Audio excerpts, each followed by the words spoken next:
बहुत समय पहले उत्तर भारत के एक छोटे से गांव में सीता नाम की एक सादा सी भली और मेहनती महिला रहती थी। उसका पति बीमार रहता और घर में कमाई बहुत कम थी। रोज रोज का संघर्ष, घर का खर्च और बीमारी का बोझ सीता पर मानो पहाड़ बनकर गिर रहा था।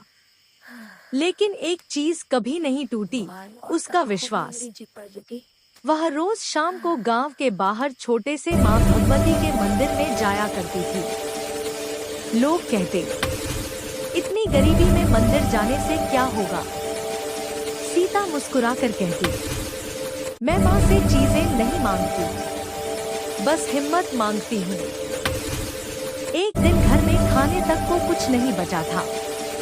बीमारी के इलाज के लिए पैसे नहीं थे। उसी शाम तेज आंधी चल रही थी। पेड़ों की डालियां टूट रही थी, सड़कें सुनसान थी। सीता अपने दिल पर हाथ रखकर बोली, आज भी मंदिर जाऊंगी। माँ के दरबार में बिना जाए मन भारी लगता है।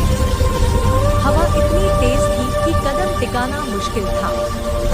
फिर भी वह मंदिर पहुंची। माता के मने का मंदिर में दीक्षा, आज न कोई फूल था, न प्रसाद, और उसके पास माता भी के कुछ मने नहीं का था। दीक्षा, सिर्फ एक छोटा सा मिट्टी का दीपक। माता वह के देवी मने का सामने बैठकर दीक्षा, बोली, आज मेरे पास देने को कुछ नहीं, माता के मने का लेकिन मेरा दीक्षा, विश्वास आज भी आपके चरणों में है। यह दीपक, यही मेरी भेंट है। सीता ने कांपते हाथों से दीपक जलाने की कोशिश की, पर आंधी तो बाहर ही नहीं, मंदिर के अंदर तक थी। दीपक बार बार बुझ जाता। वह थक गई, आंखें बंद की और बोली, माँ, अगर आप मुझे देख रहे हैं, अगर मेरी पुकार आप तक पहुँचती है, तो कृपा करके इस दीपक को खुद संभाल लीजिए। जैसे ही उसके होठों से ये शब्द निकले, अचानक हवा शांत हो गई। मंदिर के अंदर एक हल्की सी खुशबू फैली और दीपक की लौ धीमी नहीं, बल्कि तेज प्रकाश के साथ खुद जल उठी। सीता घबरा गई, वह पीछे हट गई। दीपक की लौ बिल्कुल स्थिर थी, मानो हवा छू भी नहीं रही। वातावरण में दिव्यता थी। मंदिर की घंटियां अपने आप हिलने लगी। उसके रोम-रोम में एक ही बात गूंज रही थी, माँ सचमुच यहाँ। अगले दिन सुबह सीता के दरवाजे पर गांव के स्कूल का प्रधानाचार्य आया।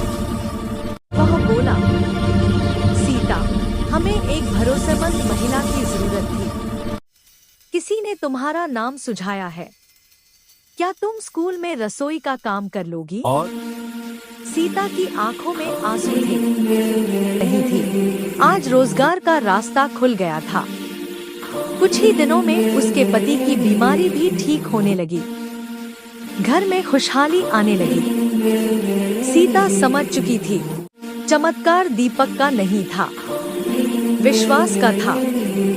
गांव वाले आज भी कहते हैं, जिस शाम हवा में भगदड़ थी, उस शाम मंदिर में एक ऐसी लौ जली थी जिसे कोई आंधी बुझा नहीं सकी। और जब भी कोई निराश होता, सीता कहती, माँ को बड़ी भेंट नहीं चाहिए, बस सच्चा विश्वास चाहिए। दीपक मिट्टी का था, पर लौ माँ ने जलाई थी।